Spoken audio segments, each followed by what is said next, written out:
Now I'm starting to look at my turning giants, and those are in my basics. So a short blind change that posts and rotates is the best drill for this.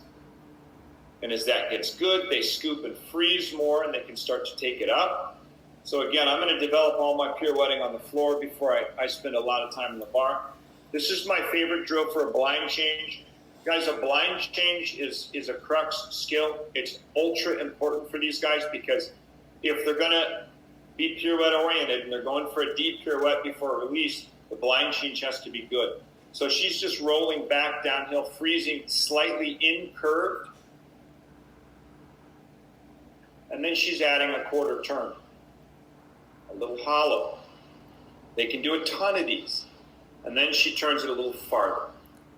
Okay, I would do hundreds of these here.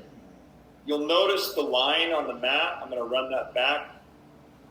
So she's kicking her right leg harder, scooping that side, putting more pressure on her left arm. And so she's going to turn because her feet go to the side over her left hand. So she's leading farthest from her base of support. Her legs start the turn for her. And then she pushes and tightens up, and everything catches up. Okay? And then we can start our fulls.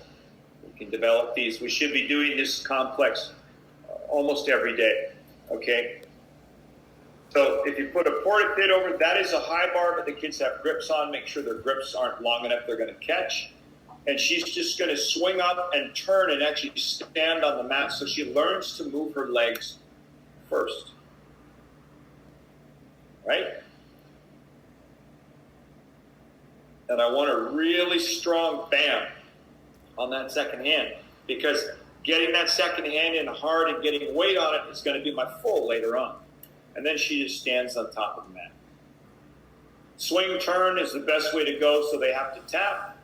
So we can just start just like tops. So swing, turn, and then I always try and put a giant at the end, so that they're having to increase the tap, and they're also having to get a good position on the downswing. They can't just arch and relax. Swing turns are the way to go on that. And Adley has learned her blind change, and I never spotted her, ever. Okay? All right, level 8. So we add the half pirouette. That's a couple tenth deduction because it fell over the top. We want to develop that a bit earlier. I like the late toe circle. Not bad. Early. I like what they did there.